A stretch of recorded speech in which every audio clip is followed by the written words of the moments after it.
그 이름을 마지막으로 입 밖에 낸 것이 언제였는지 민호는 이제 기억하지 못했습니다. 30년이라는 세월은 참으로 많은 것을 바꿔놓았습니다.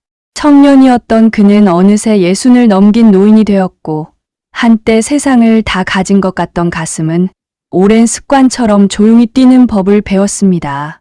그는 성실한 가장이었고 믿음직한 아버지였고 이제는 손주들의 손을 잡고 공원을 걷는 할아버지였습니다. 그것으로 충분하다고 그는 오래도록 믿어왔습니다. 하지만 어느 가을 오후 손바닥 위에서 울린 진동 하나가 그 모든 믿음을 산산이 부수어 놓았습니다. 화면에 뜬 세 글자, 이윤희. 민호는 한참을 그 이름을 바라보기만 했습니다. 숨을 고르는 데만도 한참이 걸렸습니다. 30년이었습니다. 강산이 3번이나 뒤집히는 동안 단 한 번도 입 밖으로 꺼내지 못했던 이름이 이제 그의 손바닥 위에서 조용히 빛나고 있었습니다. 여러분의 마음속에도 그런 이름 하나쯤 있지 않으신가요? 절대로 잊었다고 믿었는데 막상 다시 마주치는 순간 심장이 한 박자 멈추어 버리는 그런 이름. 작업실 문손잡이 고장으로 꼼짝없이 갇히게 되었습니다. 윤희가 구석 선반에서 먼지 쌓인 와인 한 병을 꺼내왔습니다. 종이컵에 채워진 붉은 빛이 전등 아래서 흔들렸습니다. 두 사람은 말없이 마루에 나란히 앉아 그것을 홀짝였습니다. 종이컵에 채워진 붉은 액체가 전등 불빛 아래서 흔들렸습니다. 술 기운이 조금씩 오르니까 평생 가슴에 묻어뒀던 말들이 제멋대로 튀어나오더라고요.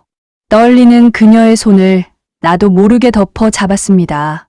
서늘했던 방 안의 공기가 순식간에 뜨겁게 달아오르는 게 느껴졌지요. 그리고 조심스럽게 콧날에 입을 맞췄었습니다. 그녀의 숨결에서 달콤한 와인 향과 애틋한 비 내음이 섞여났지요. 마침내 우리의 입술이 맞닿았을 때 세상의 모든 소리가 사라지는 것 같았어요. 처음엔 조심스러웠지만 곧 30년 동안 억눌러온 갈증이 폭발하듯 서로를 탐닉하기 시작했습니다. 내 손은 그녀의 가녀린 어깨를 감싸 안았고 윤희는 내 목을 끌어안으며 더 깊이 파고들었어요. 거친 숨소리가 좁은 작업실을 가득 채웠지요. 민호의 이야기는 그렇게 시작되었습니다. 겨우 숨을 가다듬고 전화를 받았을 때 귀에 닿는 목소리는 여전했습니다. 조금 더 깊어지고 나직해졌을 뿐이었습니다. 30년 전 대학 캠퍼스 은행나무 아래에서 웃음 섞인 목소리로 민호를 부르던 그 결에서 크게 달라진 것이 없었습니다. 목소리란 참 이상한 것이어서 얼굴은 세월의 변해도 목소리만은 그 사람의 가장 오래된 기억을 고스란히 담고 있었습니다. 민호 씨, 나 윤희야. 시간 되면 우리 동네 한번 안 올래? 그 한마디에 민호는 한참을 멍하니 서 있었습니다. 창밖으로는 여느 때와 다를 것 없는 가을 오후가 펼쳐져 있었고 베란다의 화초들은 물을 달라는 듯 조용히 잎을 늘어뜨리고 있었습니다. 신문 지난 호를 뒤적이다 말고 시간을 죽이던 그 평범한 오후가 단 한 통의 전화로 전혀 다른 빛깔을 띠기 시작했습니다. 그는 서랍 속에서 낡은 구두약을 꺼내 한참을 닦았습니다. 자신도 모르는 사이였습니다. 윤희가 사는 마을은 공기부터 달랐습니다. 도시의 소음이 걷혀진 자리에 차분한 바람이 들어서 있었고 낮게 깔린 산그늘이 골목 안까지 서늘하게 내려앉아 있었습니다. 민호는 그 마을 어귀에 차를 세우고 잠시 눈을 감았습니다. 심장이 이렇게 두근거리는 것이 민망스러웠습니다. 60을 넘긴 나이에 이게 무슨 짓인가 싶으면서도 발걸음은 이미 그녀의 집 쪽으로 향하고 있었습니다.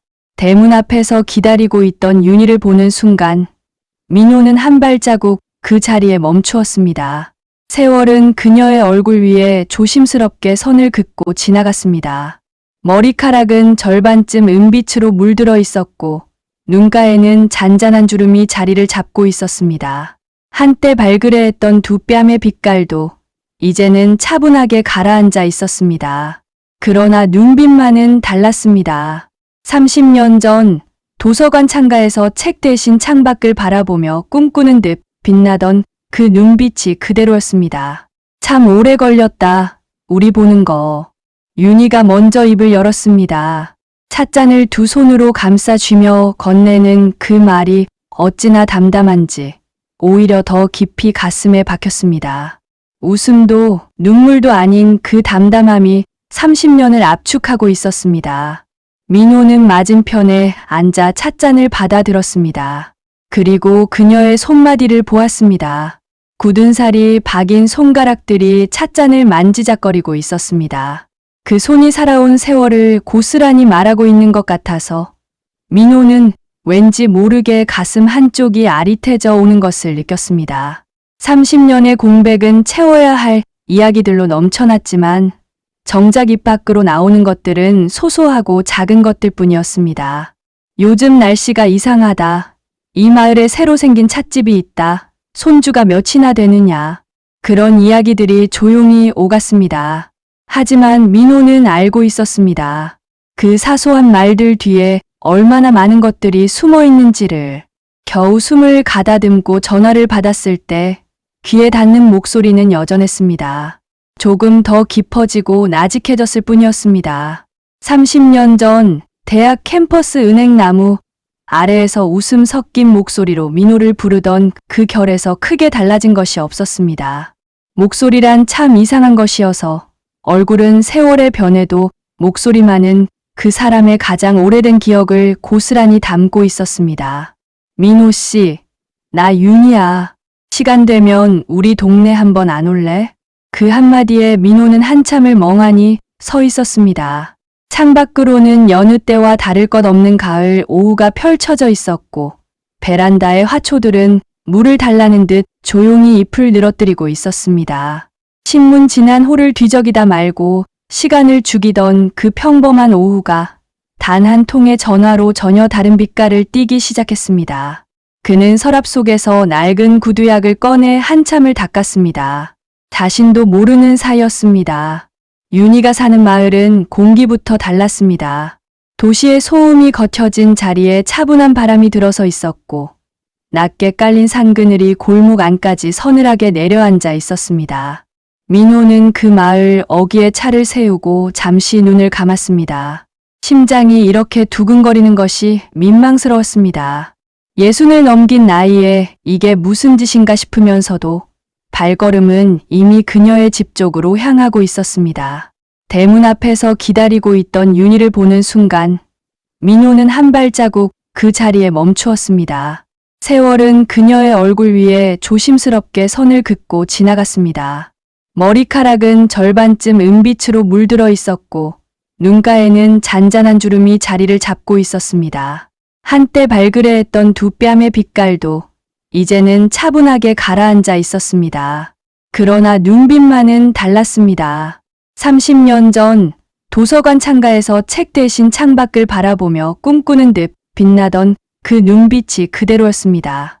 참 오래 걸렸다. 우리 보는 거. 윤희가 먼저 입을 열었습니다. 찻잔을 두 손으로 감싸쥐며 건네는 그 말이 어찌나 담담한지 오히려 더 깊이 가슴에 박혔습니다.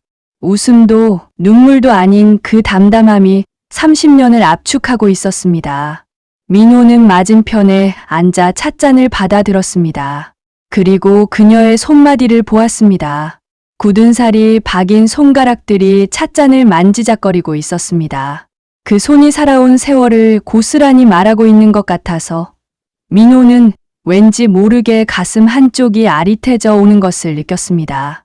30년의 공백은 채워야 할 이야기들로 넘쳐났지만 정작 입 밖으로 나오는 것들은 소소하고 작은 것들 뿐이었습니다. 요즘 날씨가 이상하다. 이 마을에 새로 생긴 찻집이 있다. 손주가 몇이나 되느냐. 그런 이야기들이 조용히 오갔습니다. 하지만 민호는 알고 있었습니다. 그 사소한 말들 뒤에 얼마나 많은 것들이 숨어 있는지를. 차를 다 마신 뒤 윤희가 마당을 좀 걷자고 했습니다. 늦가을 햇살이 마당 구석까지 따사롭게 내려앉아 있었습니다. 마른 화초들 사이로 윤희의 발자국이 익숙하게 움직였습니다. 이 마당을 얼마나 오래 혼자 걸어왔을까? 민호는 문득 그 생각이 들었습니다. 그녀의 남편은 5년 전 세상을 떠났다고 했습니다. 전화 통화에서 짤막하게 나온 그 말이 민호의 가슴 어딘가에 조용히 박혀 있었습니다. 저기가 내 작업실이야.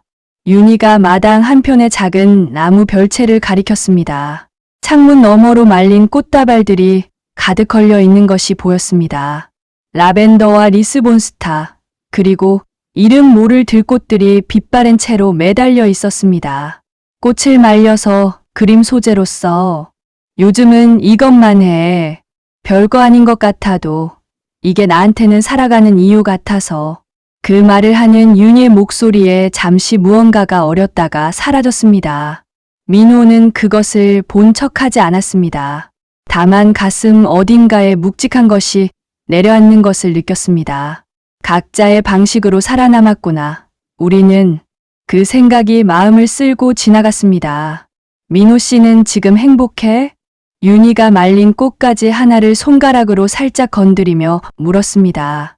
민호는 즉각 대답하지 못했습니다. 행복하다고 말하는 것이 거짓은 아니었지만 그렇다고 온전한 진심도 아닌 것 같아서였습니다.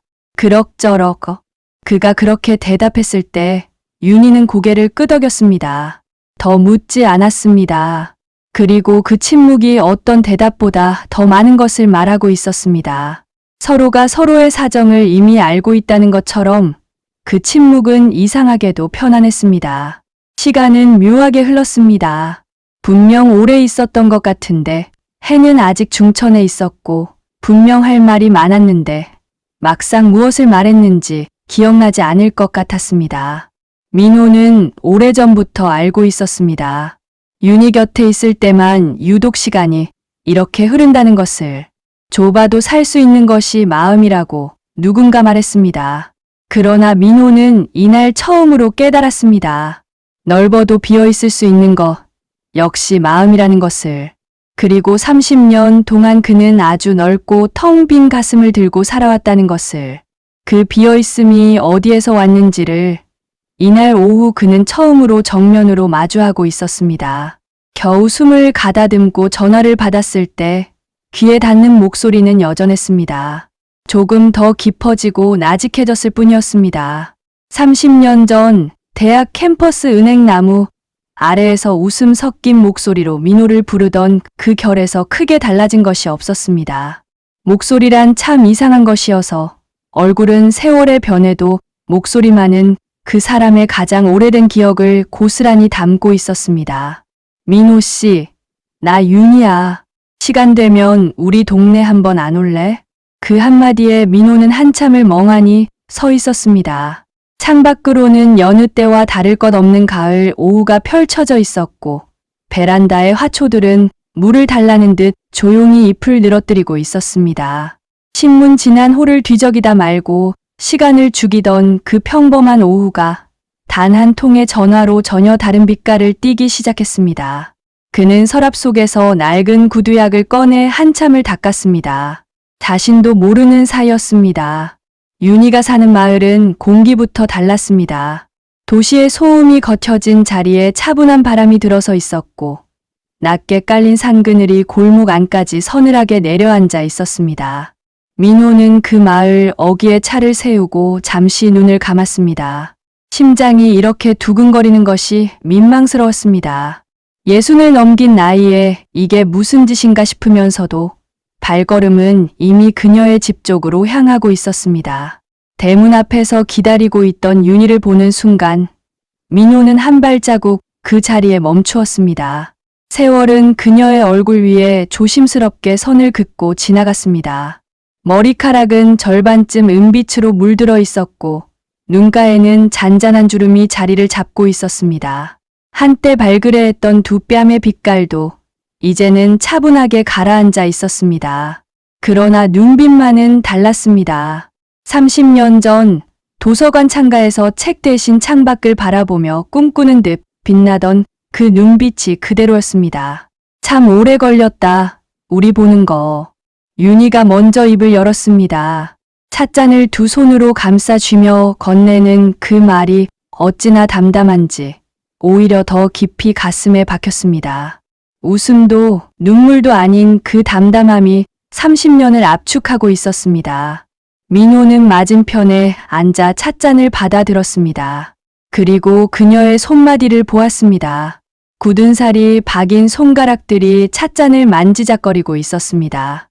그 손이 살아온 세월을 고스란히 말하고 있는 것 같아서 민호는 왠지 모르게 가슴 한쪽이 아릿해져 오는 것을 느꼈습니다. 30년의 공백은 채워야 할 이야기들로 넘쳐났지만 정작 입 밖으로 나오는 것들은 소소하고 작은 것들 뿐이었습니다. 요즘 날씨가 이상하다. 이 마을에 새로 생긴 찻집이 있다. 손주가 몇이나 되느냐. 그런 이야기들이 조용히 오갔습니다.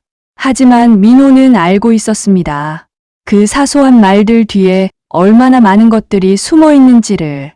차를 다 마신 뒤 윤희가 마당을 좀 걷자고 했습니다. 늦가을 햇살이 마당 구석까지 따사롭게 내려앉아 있었습니다. 마른 화초들 사이로 윤희의 발자국이 익숙하게 움직였습니다. 이 마당을 얼마나 오래 혼자 걸어왔을까? 민호는 문득 그 생각이 들었습니다. 그녀의 남편은 5년 전 세상을 떠났다고 했습니다. 전화 통화에서 짤막하게 나온 그 말이 민호의 가슴 어딘가에 조용히 박혀 있었습니다. 저기가 내 작업실이야. 윤희가 마당 한편의 작은 나무 별채를 가리켰습니다. 창문 너머로 말린 꽃다발들이 가득 걸려 있는 것이 보였습니다. 라벤더와 리스본스타, 그리고 이름 모를 들꽃들이 빛바랜 채로 매달려 있었습니다. 꽃을 말려서 그림 소재로서 요즘은 이것만 해. 별거 아닌 것 같아도 이게 나한테는 살아가는 이유 같아서. 그 말을 하는 윤희의 목소리에 잠시 무언가가 어렸다가 사라졌습니다. 민호는 그것을 본 척하지 않았습니다. 다만 가슴 어딘가에 묵직한 것이 내려앉는 것을 느꼈습니다. 각자의 방식으로 살아남았구나. 우리는. 그 생각이 마음을 쓸고 지나갔습니다. 민호 씨는 지금 행복해? 윤희가 말린 꽃가지 하나를 손가락으로 살짝 건드리며 물었습니다. 민호는 즉각 대답하지 못했습니다. 행복하다고 말하는 것이 거짓은 아니었지만 그렇다고 온전한 진심도 아닌 것 같아서였습니다. 그럭저럭. 그가 그렇게 대답했을 때 윤희는 고개를 끄덕였습니다. 더 묻지 않았습니다. 그리고 그 침묵이 어떤 대답보다 더 많은 것을 말하고 있었습니다. 서로가 서로의 사정을 이미 알고 있다는 것처럼 그 침묵은 이상하게도 편안했습니다. 시간은 묘하게 흘렀습니다. 분명 오래 있었던 것 같은데 해는 아직 중천에 있었고 분명 할 말이 많았는데 막상 무엇을 말했는지 기억나지 않을 것 같았습니다. 민호는 오래전부터 알고 있었습니다.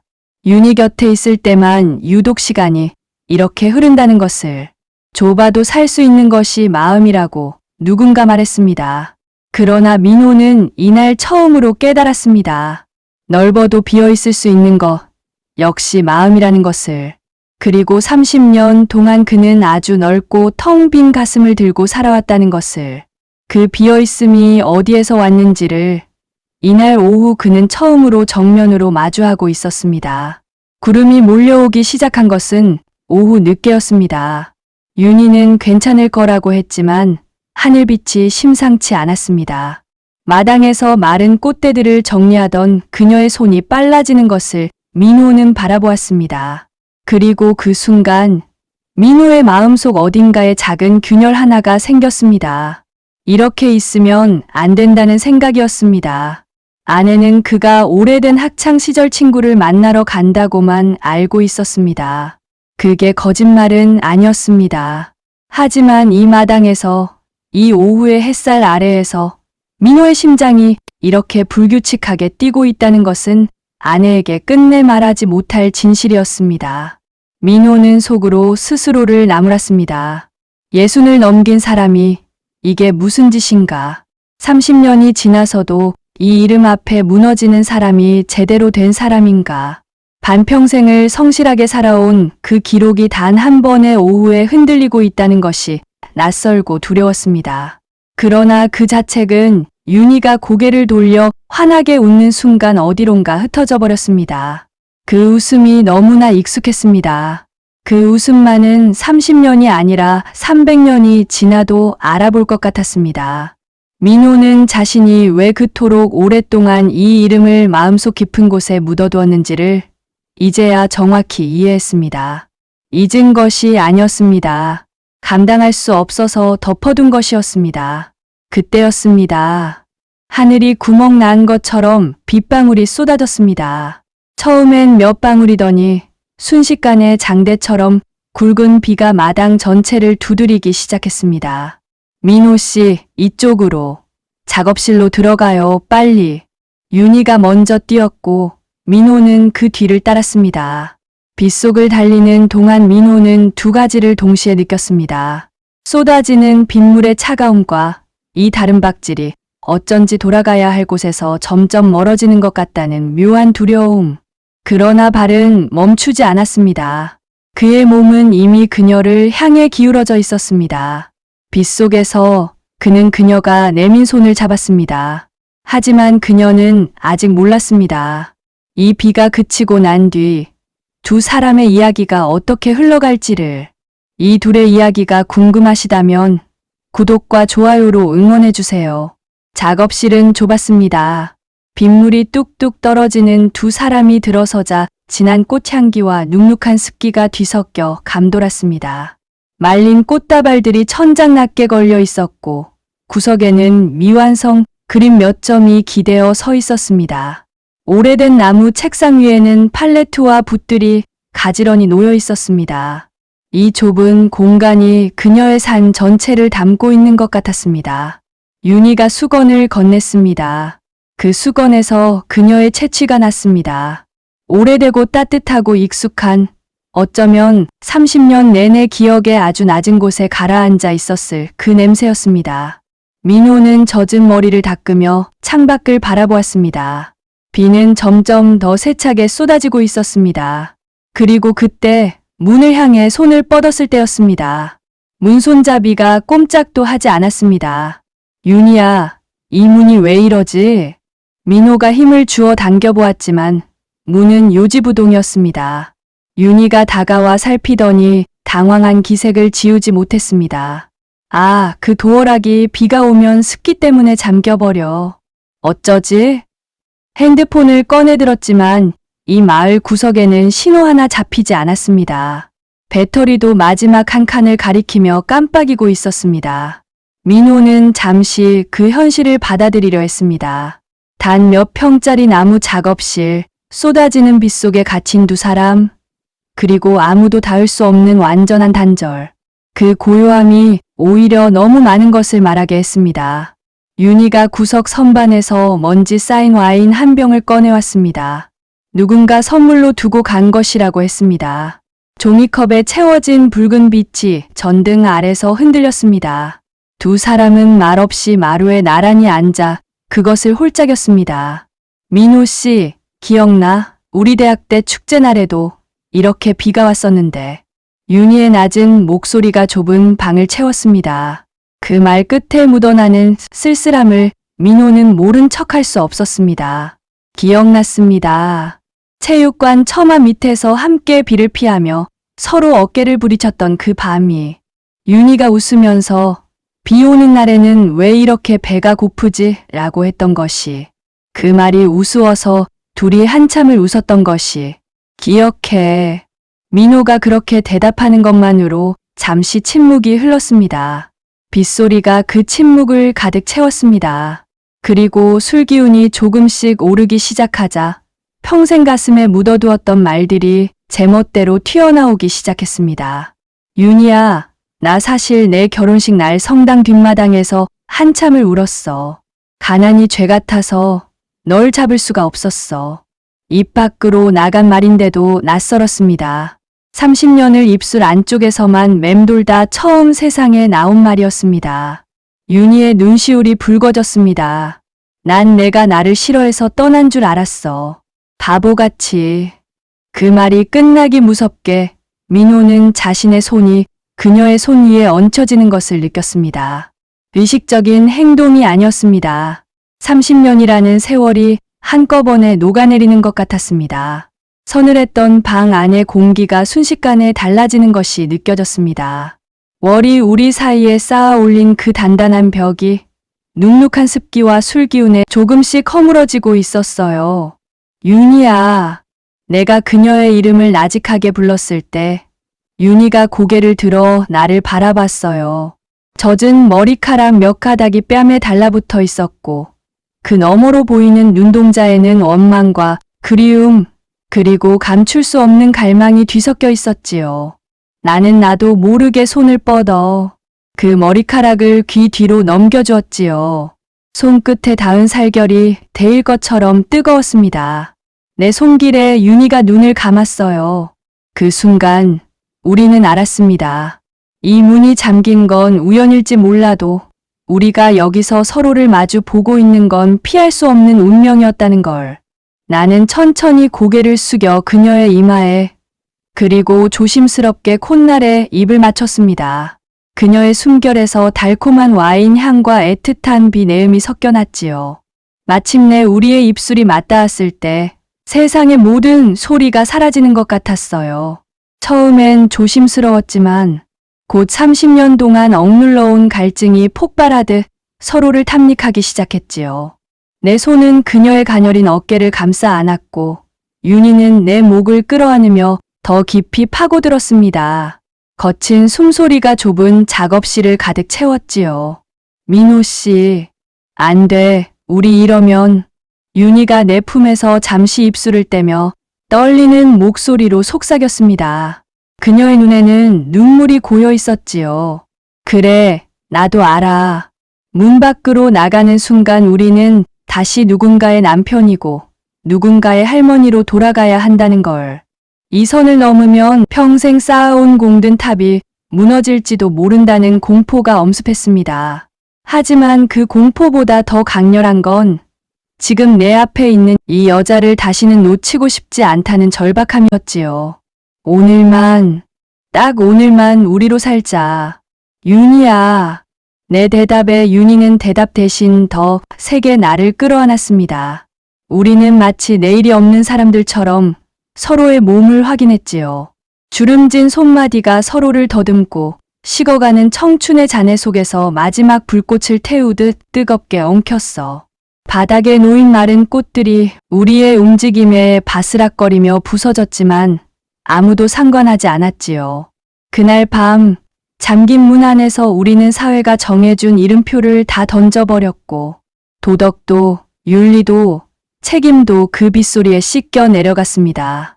오직 살과 살이 맞닿는 온기와 오랫동안 굶주렸던 영혼의 허기만이 존재했고 우리는 그렇게 가장 로맨틱하고도 가장 처절한 방식으로 인생의 선을 넘어가고 있었습니다.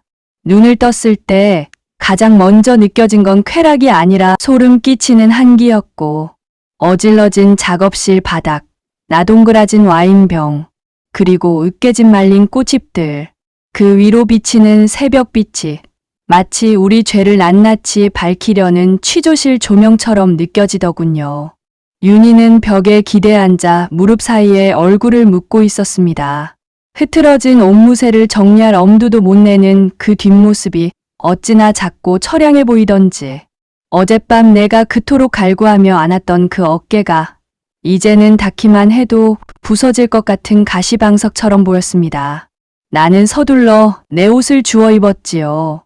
바스락거리는 옷감 소리가 이 정적 속에서 무슨 천둥 소리처럼 크게 들리더라고요. 윤희야. 내가 어렵게 입을 뗐지만 그녀는 대답이 없었어요. 그저 가늘게 떨리는 어깨만이 그녀가 울고 있다는 걸 알려줄 뿐이었지요. 나는 손을 뻗어 그녀를 위로하고 싶었지만 그러지 못했습니다. 지금 내 손은 위로가 아니라 오욕의 증거일 뿐이니까. 거짓말처럼 문이 열리더군요. 어젯밤 그렇게 우리를 가뒀던 그 완강한 문이 이제는 볼일 다 봤다는 듯이 힘없이 끼익 비명을 지르며 열렸어요. 밖에서 밀려 들어오는 새벽 공기가 너무나 차갑고 맑아서 내 폐부 깊숙한 곳까지 칼로 베어내는 것 같았습니다. 민호 씨, 가요. 제발 돌아보지 말고 가.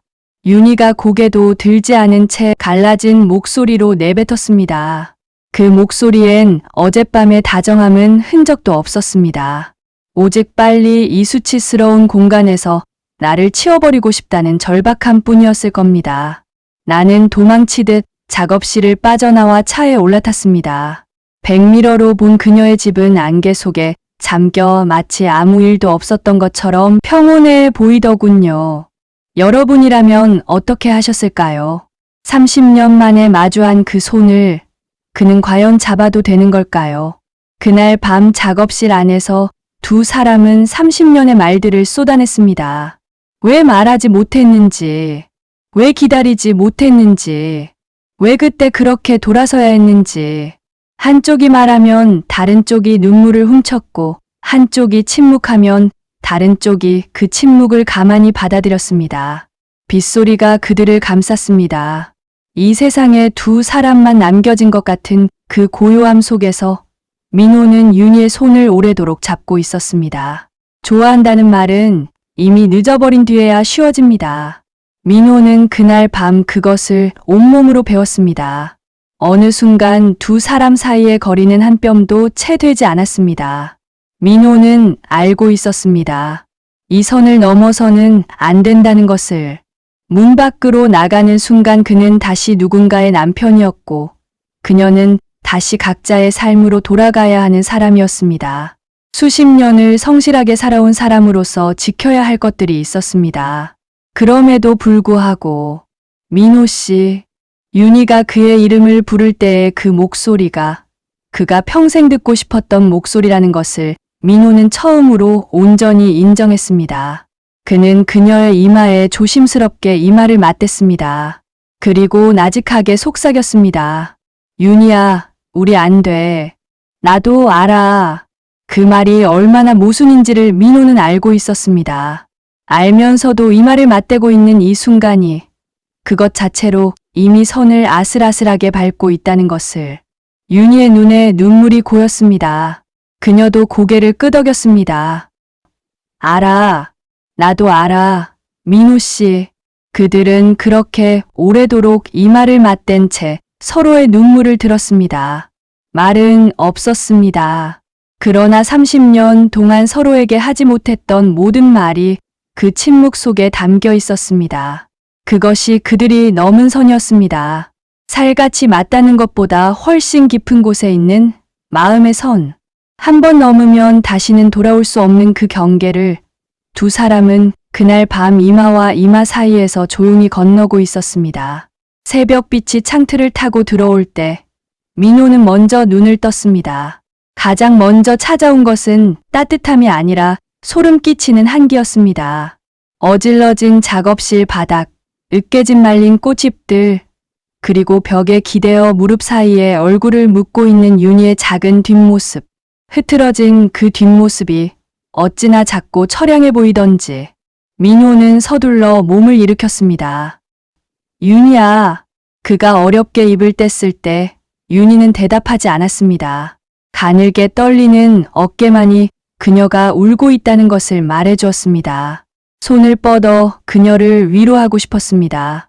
하지만 민호는 그러지 못했습니다. 지금 그 손은 위로가 아니라 공범의 증거일 뿐이니까요. 민호 씨, 가요. 제발 돌아보지 말고. 갈라진 그 목소리에는 어젯밤의 다정함은 흔적도 없었습니다. 오직 제발 이 자리를 벗어나게 해달라는 절박함 뿐이었습니다. 민호는 도망치듯 작업실을 빠져나왔습니다. 거짓말처럼 문은 이번엔 힘없이 열렸습니다. 어젯밤 그토록 완강하게 두 사람을 가두었던 그 문이 이제는 볼일 다 봤다는 듯이 소리 없이 열려버렸습니다. 차에 올라 백미러를 보았을 때 안개 속에 잠긴 그녀의 집은 아무 일도 없었다는 듯 조용히 서 있었습니다. 집으로 돌아오는 내내 민호는 핸들을 꽉 쥐고 있었습니다. 교차로마다 신호가 바뀌었고 라디오에서는 알 수 없는 노래가 흘렀습니다. 그러나 민호의 귀에는 아무것도 들어오지 않았습니다. 오직 새벽빛 아래에서 떨던 윤희의 어깨, 그 작고 처량한 모습만이 눈앞을 가렸습니다. 현관문을 열었을 때 아내가 수건을 들고 나왔습니다. 어머, 왜 이렇게 일찍 왔어? 비가 많이 왔다는데 잠은 잘 잤고? 환하게 웃는 그 얼굴을 민호는 똑바로 쳐다볼 수 없었습니다. 그냥 빗소리 때문에 설쳤네. 욕실에 들어가 뜨거운 물을 틀었습니다. 물줄기가 쏟아지는 동안 민호는 오래도록 그 자리에 서 있었습니다. 몸에 남은 그날의 흔적들을 지우려 했습니다. 꽃향기, 작은 나무 방의 공기, 이마에 닿았던 그녀의 온기. 하지만 지울수록 더 선명해지는 것들이 있었습니다. 그날 이후로 민호는 환청에 시달렸습니다. 거실에서 TV를 보다가도 문득 철컥하고 문 잠기는 소리가 들리는 것 같아 뒤를 돌아보곤 했습니다. 뉴스에서 소나기 예보가 흘러나오는 날이면 가슴이 먼저 반응했습니다. 비 냄새가 날 때면 꽃향기가 함께 떠올랐습니다. 가장 괴로운 것은 손주들을 볼 때였습니다. 할아버지 하고 달려와 품에 안기는 아이들의 순수한 온기가 민호의 가슴 안에서 무언가를 무너뜨렸습니다. 수십 년을 공들여 쌓아온 정직한 가장, 성실한 아버지라는 이름표가 단 하룻밤의 고립으로 인해 흔들리고 있다는 것이 참을 수 없이 부끄러웠습니다. 윤희에게선 연락이 없었습니다. 민호도 걸지 않았습니다. 그것이 두 사람이 서로에게 줄 수 있는 마지막 배려라는 것을 둘 다 너무 잘 알고 있었습니다. 그러나 시간이 흐르면서 민호는 조금씩 다른 것을 생각하기 시작했습니다. 그날 밤, 그가 진짜로 잃어버린 것은 무엇이었을까?